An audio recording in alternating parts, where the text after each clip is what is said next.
And the second question is, how can you, with a straight face, go on a public platform and continue to claim that fluoridation is safe when there is no margin of safety to protect all our children from lowered IQ?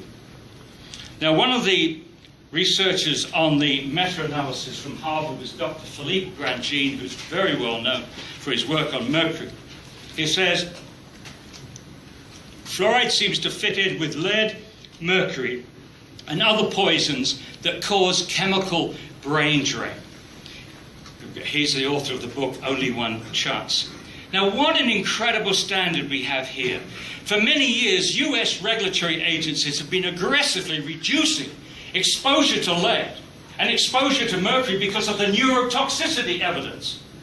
But at the same time, they are allowing the deliberate addition of this neurotoxic substance to the drinking water of over 200 million people and our children. What a double standard. A possible explanation. No one is in charge of this practice in the United States. No US federal agency accepts responsibility or legal liability for the safety of the fluoridation program. The FDA has never approved fluoride for ingestion, either as a tablet, as a drug, or in fluoridated water. Its position is that fluoride is an unapproved drug. The EPA does not regulate additives to water. The EPA only regulates contaminants. And if it did an honest job with that, it would be the end of fluoridation, as I've shown you with Bill Hersey's analysis.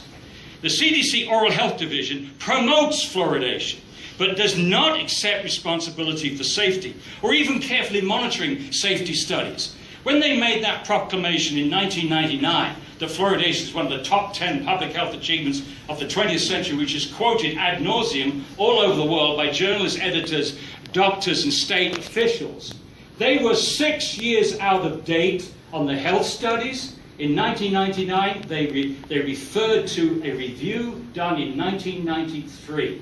This is shocking. So when you hear the word CDC, it's not the 20,000 highly qualified people in Atlanta with specialities in all kinds of things. All the pronouncements on fluoridation come from people like Bill Bailey and William Mars, the head of the Oral Health Division. They come from the Oral Health Division, and their job is to promote fluoridation. And they're using millions of dollars of taxpayers' money to give us propaganda. Not science, but twisting, and, well, I won't go. More evidence of harm. You have the UK hyperthyroidism study. I'm sorry you didn't mention that. This was out earlier this year by Peckham and others.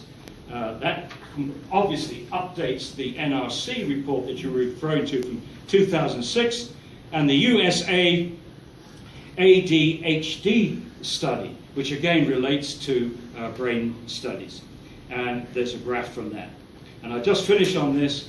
Despite the growing evidence of harm, the evidence that swallowing fluoride lowers tooth decay is surprisingly weak. And that's just been confirmed in the last few weeks with the Cochrane review, the gold standard for meta-analysis of epidemiological studies pertaining to medicine. The evidence is extremely weak. And the reason for that is most likely that even the CDC admits that the predominant action of fluoride is topical, not systemic. You don't need to swallow it.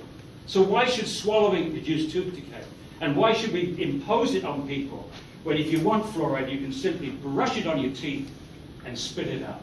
This way you avoid exposing the whole body to a toxic substance, and you don't have to force it on people that don't want it. Thank you.